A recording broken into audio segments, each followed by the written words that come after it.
thank you. Yeah, I'm going to do 2 talks, and my actual introduction is in the second one, so well, I'll be very brief. My name is Andreas. You probably met me by now, and I've done mainly larger web development for 10-15 years. I will give you more details later, but for now I just want to talk about HAXE contracts, which is actually contract programming. And the contracts is like an alternative to unit testing. And I'm going to try to explain some things about it, why it could be a good alternative. There are a few problems today with unit testing. And one of them, the first one I want to mention, is the wrong scope. Today, it's not like procedural programming, like the design unit is a function. Today, the design unit is actually an object. And when we start to do unit testing as it is today, we focus on methods. And when we go below the actual design unit, there's not too much to test anymore. I mean, finally you come down to the level that you're almost testing, you're instantiating an object and you test what type the object is, almost. And some functions, yes, you set the variable to something and then you test if the variable was set to something. So it's a bit too low level, I think, for actual testing. So tests also become like a self-fulfilling prophecy. It's like when the programmer writes the tests, of course they will pass. So it's a bit like Gandalf standing on a bridge say, "You shall pass." Like that's not how it should be, I think. So that's the first thing I want us to remember here, like the wrong scope. Design. Writing objects, right? Not just separate method like in procedural programming. The other thing is that too many tests will also give a problem, because in general you want the test to be quick, but if you write too many tests, they won't be, almost by definition, because yeah, there are too many and they run slow perhaps, and they're hard to maintain if something goes wrong. So that's another thing about you have to maintain this extra code base. It's practically the same size as the application itself. So can also be a problem. Too many tests. And the last one is that there may be no business value in unit tests. We know the cost for sure. We know how long they take to run. They can take hours to run maybe sometimes. We know that it can be a real pain to maintain the whole separate code base that we're forced to build to really push all the data we need to test into it. But really, if we cannot answer the question, what business requirement is compromised if this test fails? If we cannot answer this question, then this test may have no value. And we cannot answer the question with the whole system, because actually the whole system is at risk as soon as you touch the keyboard. So it's not really just, we cannot be that broad and generic in scope, so we have to focus on specific business requirements. And those tests may not be connected to that. So that's my final point I will write here. Maybe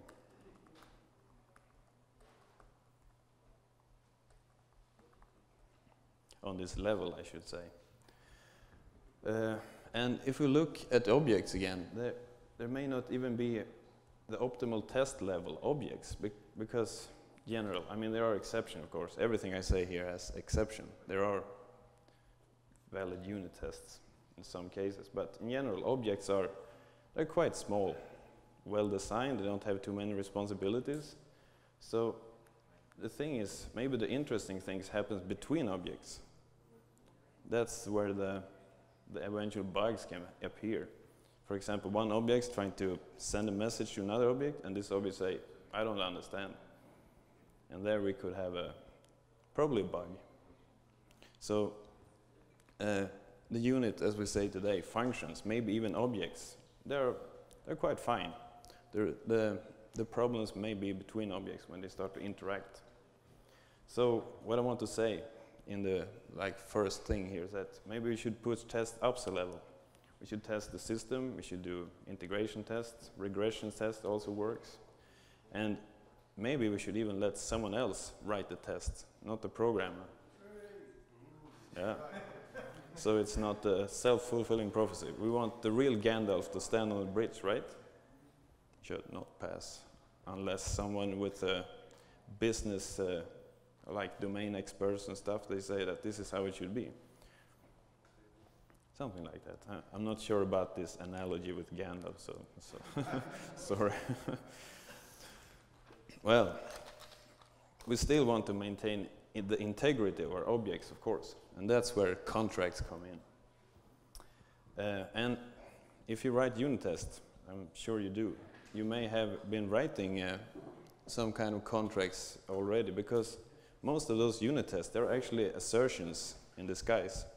And that's what contracts basically is. They are assertions to really see always at runtime if those objects are working.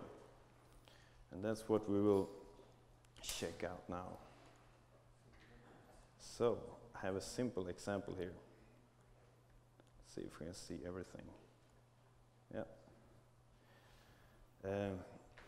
Here's a simple class of a rational number. And I'm sure you know that it's a numerator and denominator in a rational number, and a rule that the denominator cannot be 0. That's not allowed. Let's see. Yeah, this is just returning integer. No, this is. There we go. So no problem understanding this, right? Yeah, good. And in the program, we're just instantiating it here, and as it is now, we can pass 0 into the denominator and the program will run. By the way, the library I'm writing here, I'm using, that I wrote, is called HAXECONTRACTS, and it's just a HAXLib library, so you can just include it. It's on HAXLib, so you can just start working with it today if you like. So this number, when we run the program,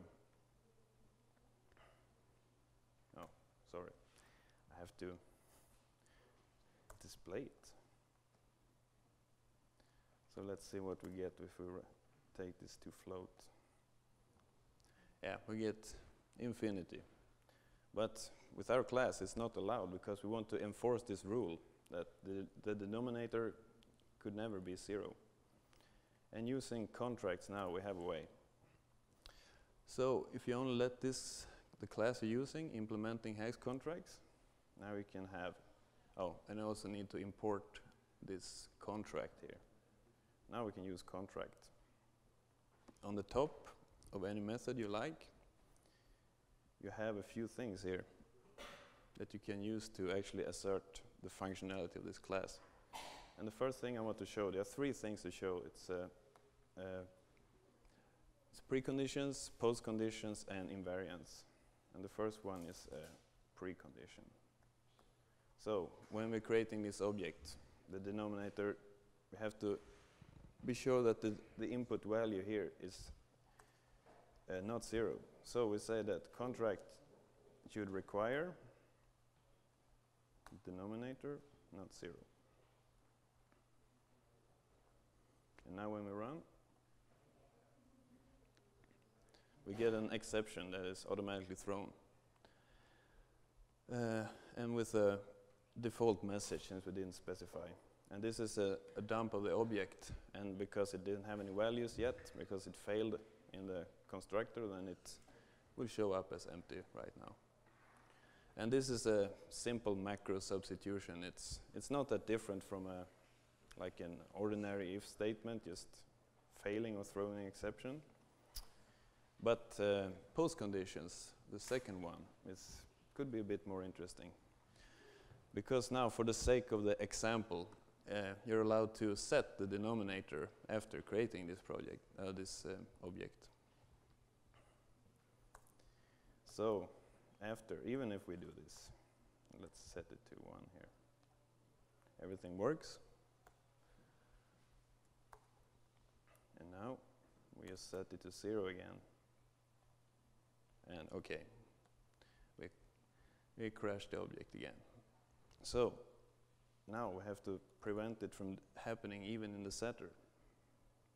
So we make a setter for this.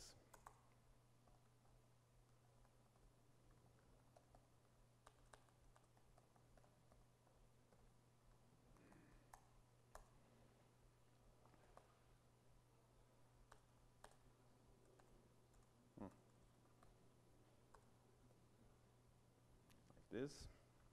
And we want to prevent it here. And now we want to do a post condition, which is actually a way to test the return value. So we want to ensure something now. We don't need a requirement anymore. So we want to ensure that the result of this method is not 0. And this is more interesting, especially in maybe in macros, because here I'm actually replacing all the exit points of a method with a block that enforces this and then returns the value. So it's a bit more macro stuff here. It's fun. So now, great. And now in the instant, because the constructor run, we also see what the object is about here. So now we have preconditions and postconditions. And then the final stuff is invariants, the third one. Because this requirement that we have, it's really invariant for the object. It should never change. So the denominator should always be not equal to 0, no matter where we are, what function we run, what method we run in this. So we can specify an invariant method. Just specifies it invariant, make it a private function, call it anything you like. And inside this one, we use contract invariant. And here's an important thing, because return values is not appropriate in here, because this is run after every public function and every public setter. So in this invariant here, we need to test the class properties. So we use this. This is the way for, if you use this, then the library can actually see and verify that you're testing something in the class, not just any random assertion. So use this here to get some help from the compiler. And we just do this. And then we can, in all those contract calls, you can add a custom message.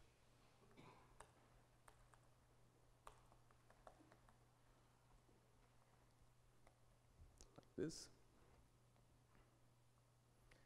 And now it will probably fail somewhere else, yeah.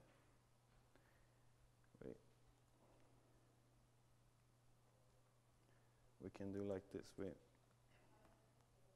We set it to 0 here again, and because it's invariant, it will also check the constructor, so we don't need this precondition anymore.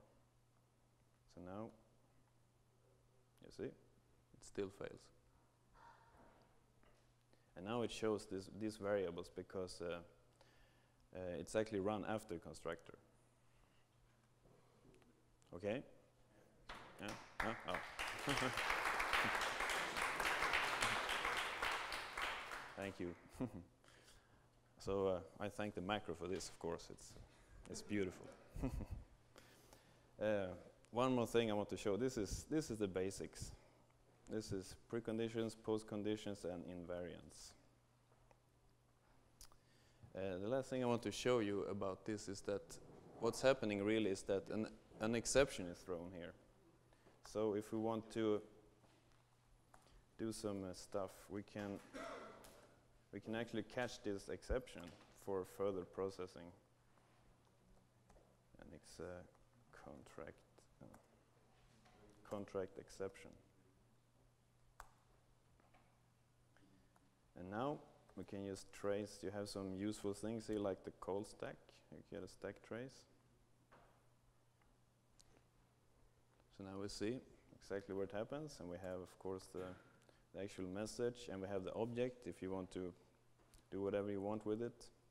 I mean, this is very useful, for example, as an automatic bug submitter, because it's very important. If a contract fails, then the whole system is practically invalid, because the system is at an invalid state.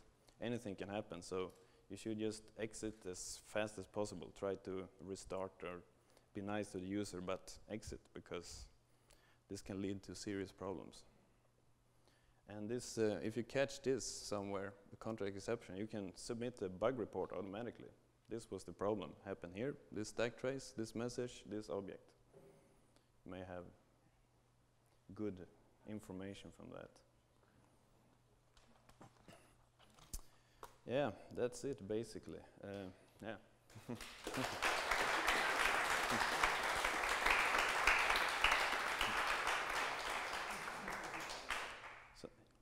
When you were setting the invariant, actually the error, I think, came from the pre-post condition and not from the invariant. It did? You're using the setter first. Ah. Oh, yeah, that's right. Yeah. Okay, let's experiment. Yeah, it's still. Yeah, that's the one. Yeah. Oh, yeah. Good catch. Real nice. Yeah. So now you have a runtime checking of your objects, and the test is in the same location as the code. So this is very, very convenient.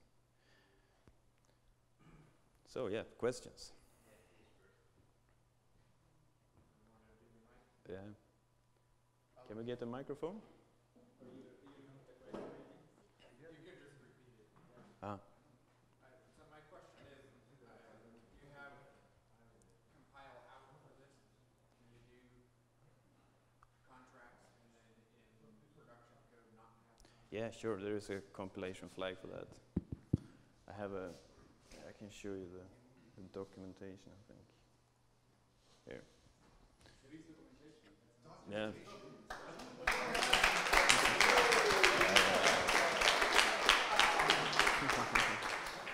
Yes, I wrote a tutorial and stuff. Yeah, here is the flag. If you just add no contracts, it doesn't run anything, and if you add no contract warnings, it disables this little. Sometimes you say, "Oh, I don't need this." Then you don't get any warnings for that. So it's just for convenience. Right. Any more questions? Do we have a microphone for the? Yeah? Oh, good.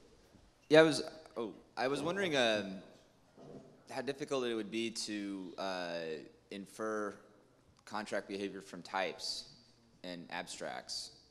Like if you'd have a way of, like for instance, setting up an integer that you know is never supposed to be 0.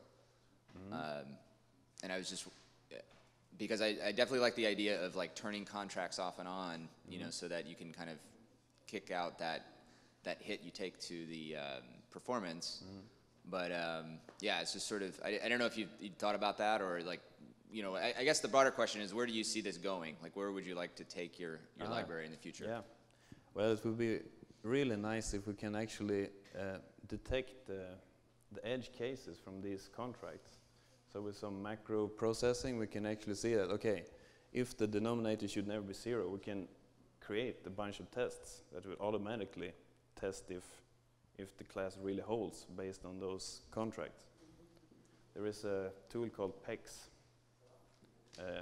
by Microsoft that is really doing this, and it's great. It's static time checking for contracts. So in a way, it will turn into automatic unit testing, which is great, because I think that's, if we need to do unit testing, it should be done by a machine. Otherwise, it will be just almost pushing data into a function and see if it works. Now we don't have to. The computer can do it for you. Okay. Thanks. Anyone else? Anyone else? Any question? No. Okay.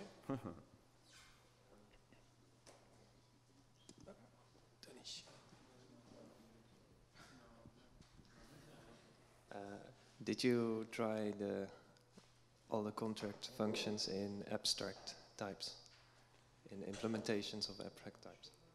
No, I haven't. I don't Is know. there anything that could go wrong?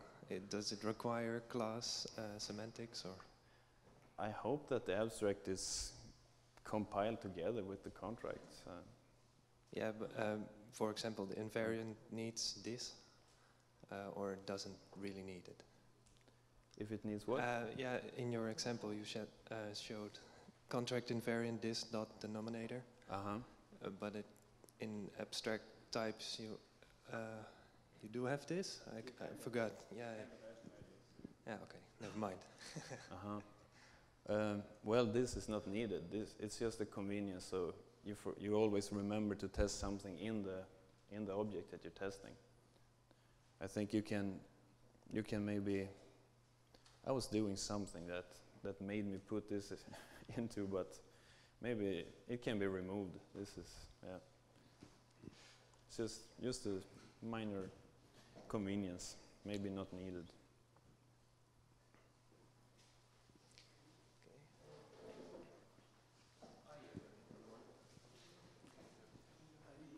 No, not ID support. The rational class implements HAXE contracts. Is that mandatory? Yeah, that's the way for the macro to actually process the class. Okay, so don't you think that It's a build macro. it creates a very strong dependency on the framework? I mean, You mean on HAXE macros? no, and on HAXE contracts. Yeah, well, that's the library. I mean, Yeah. it's just an interface, so it's Okay. an interface implementing the build macro, nothing more. So It's an empty interface, right? yeah, yes, it's an empty interface. Okay, so it's a marker. Yeah, Okay, exactly. cool. Mm. Okay, that's it. Yeah.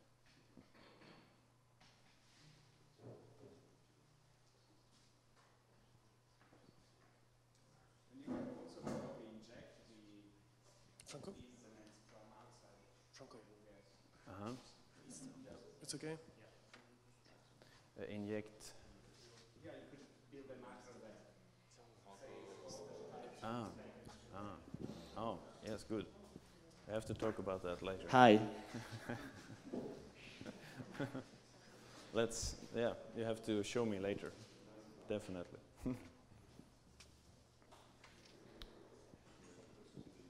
Okay, well, thank you. Thank you very much. Good.